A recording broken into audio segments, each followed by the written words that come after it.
population control, implants to control us, CPS taking all children at birth, a planetary government of green police, forced drugging of the water and of the food.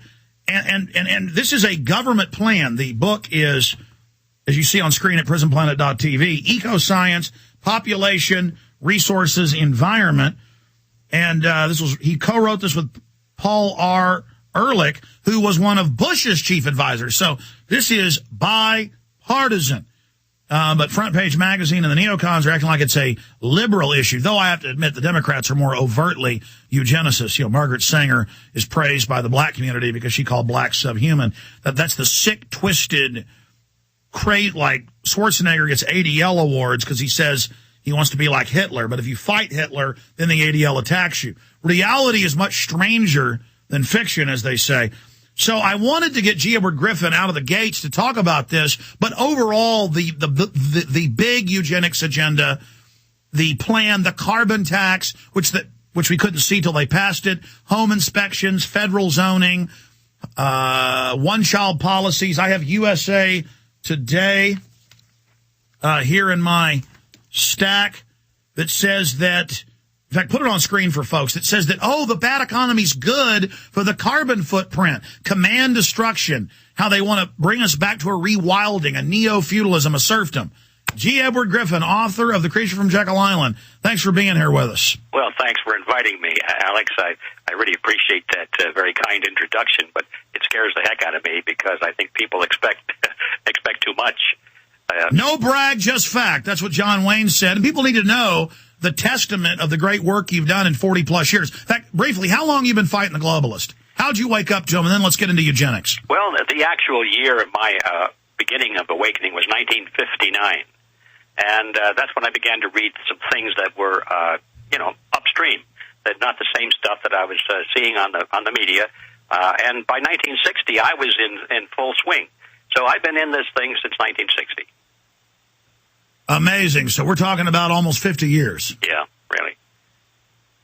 Time flies. I hope I look as good as you when I'm your age. You're what a gentleman you are. No, you're a handsome devil. I would send you a pair of glasses in the morning. But Okay, and we're going to fire out your website coming out in a few minutes, so folks should get ready for that. You have Freedom Force International taking action against these globalists. But eugenics, in my research, everything leads to that. Our entire society is built for a social engineering grid. Break that down from your 60 years of research and what their end game is in light of this government textbook, internal textbook. It's now come out, written by Bush's advisor and Obama's advisor, calling for a planetary government to kill us. Well, I had two thoughts as you were introducing the topic. And one of the thoughts is that even though I was not aware of this very latest development which you announced, it does not surprise me in the least because it's just more of the same. So the first thought has to do with if you understand what the ideology is of these people who have been running our government for many years. It's called collectivism. And if you understand what that entails, then you know right away what these people are going to do, because that's based upon their ideology. The ideology is that they must have total control over the entire population, to manipulate it in any way they see fit, always in the name of, for the greater good of the greater number, always supposedly for your own good, but with absolute dominance at the top. And so once you understand that's their mindset, and that they think that that's a very good thing, well, then you can predict what's going to happen. They're going to want to control not only your health, but your reproductive rights. They'll control who will survive and who will be exterminated. They'll control what you do for a living, where you live, how much you eat, what you think, all of these things, because you become a cog in a giant machine. So the first thought that crossed my mind was that, well, here comes eugenics again. That's always happened in every collectivist regime on this planet, whether it be communism or fascism and Nazism or some of these other isms in Asia and Africa right now. That's part of the animal. It's what it does. The other thought is, you mentioned it, is that this is not a partisan issue at all. You'll find this mentality in both the Republican and the Democrat parties because both parties are dominated by collectivists. So one of the things we have to do is strip out that concept that Republicans and Democrats oppose each other on anything significant. So those are the thoughts that cross my mind. And, once people get the picture of this and they understand that collectivism is the great destroyer of their freedom, then they won't fall for this nonsense about, are they Republicans or are they Democrats doing this? And I want you to elaborate on this, because you have these big monopoly capitalists who always advertise their free market, but really what they want is big governments, big systems to shut down their competition to bring in control.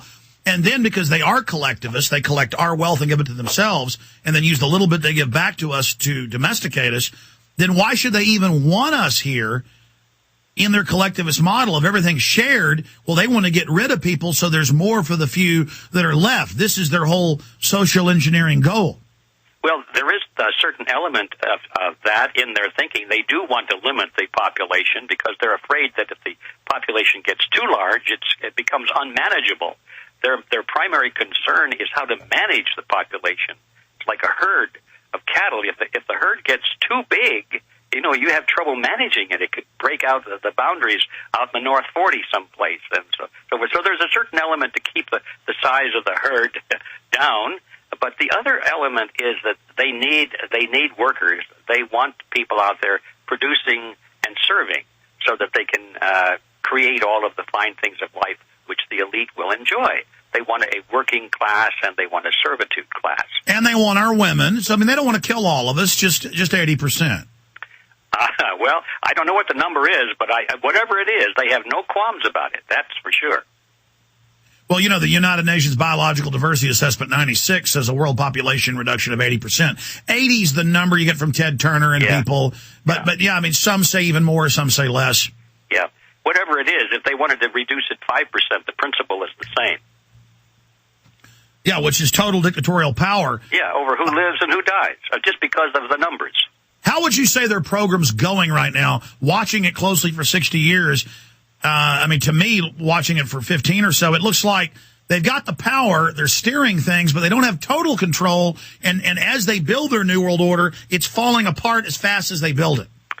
Well, yes, I can see elements of that. It's certainly not, it's not all in the bag, that's for sure, but I see it as an accelerating process, and it worries the heck out of me because once the dam starts to break, and it looks to me like it's breaking up now, the pieces falling out start becoming larger, and they start falling faster, and so this great outpouring of water from behind the dam. When I say that, I'm thinking of our freedoms. Our freedoms are being flooded out through a huge breach in the dam, and it seems to be going faster and faster.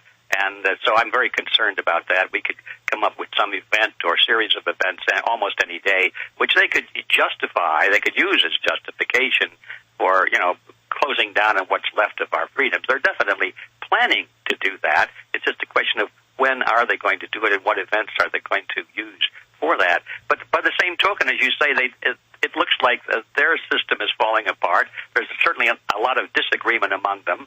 There's a lot of infighting between them as to see who is going to have the ultimate power.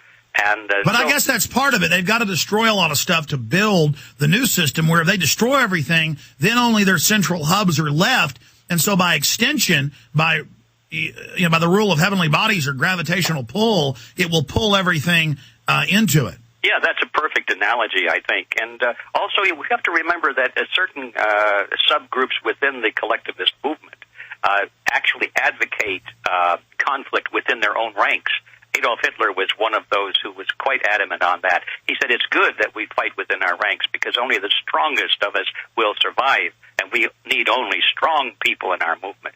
So there's a lot of that going on, too. And I think that kind of actually pigeonholes them and trips them up a lot. Well, let's hope it does. The point is, I think, to all of this is that we certainly cannot sit back and just wait for it to crumble because they've got plans for us that we're not going to like. We have to fight this with everything we have. Well, let's talk about what the plans are versus our plans, and also how you see the economic collapse, engineered or not, what's happening with the global carbon tax, what life will be like under that.